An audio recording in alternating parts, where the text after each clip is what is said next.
There's a massive difference between buying a company and buying a lottery ticket. Right now, retail investors are getting lured into a trap. You look at the headlines. Netflix and the newly formed Paramount Skydance ticker, PSKY, are both fighting to acquire Warner Bros. Discovery. On paper, it looks like a fair fight. But if you look at the balance sheets, this isn't a fight. It's a massacre.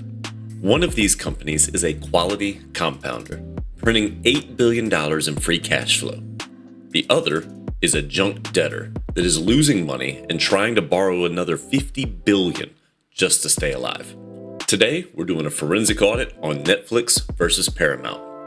I'm going to show you why one of these stocks is the easiest buy in the market right now and why the other could go to zero. We don't care about hype. We care about profitability, safety, and margins.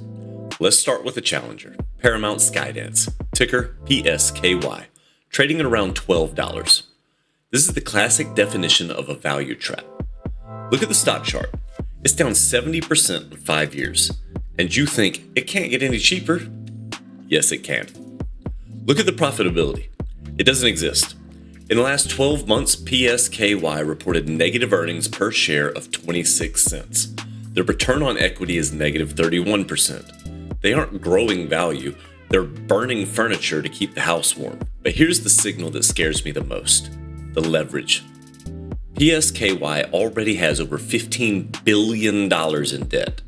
Now, to fund this hostile bid for Warner Brothers, they want to raise another $50 to $90 billion in debt and equity. They're a $14 billion company trying to swallow a whale by maxing out the credit card.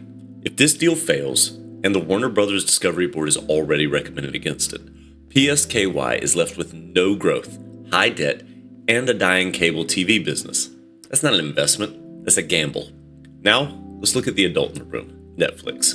Ticker symbol NFLX, trading around $88. While Paramount is scrambling, Netflix is executing. Look at the margins. Operating margins are over 31%. Revenue is growing at 16% year over year. But the alpha here is the free cash flow. Netflix is projected to generate over $8 billion in pure cash this year. Why does that matter? Because Netflix doesn't need to borrow money to buy Warner Brothers.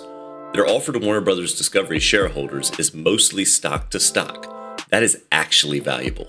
The Warner Brothers Discovery Board prefers the Netflix deal because it offers certainty. Netflix is the quality side of this equation because they control their own destiny. They have the ad tier doubling in revenue, they have the subscribers, and they have the cash. Let's put them head to head. Profitability-wise, Netflix has 32% margins. Paramount is losing money. Growth. Netflix is up 16%. Paramount is flat. Safety. Netflix has $8 billion in cash flow. Paramount has a debt problem. So, what's the trade? The market is telling you a story. Paramount is desperate. Their bid for Warner Brothers is a Hail Mary pass. If they miss, the stock collapses. If they win, they're burdened with unmanageable debt. It's junk. Netflix is quality.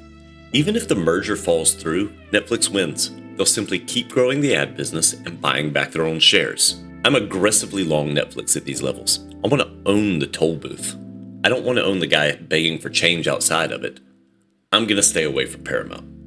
If you like this content or find it helpful, I'd appreciate it if you'd like it to make sure it pushes out to more people. I'm a small creator with limited reach. Also, please consider subscribing. I put out a couple of these each week, and I'm always open to suggestions for other stocks that we may want to investigate. That said, I appreciate your time. Thanks for watching, and catch you in the next one.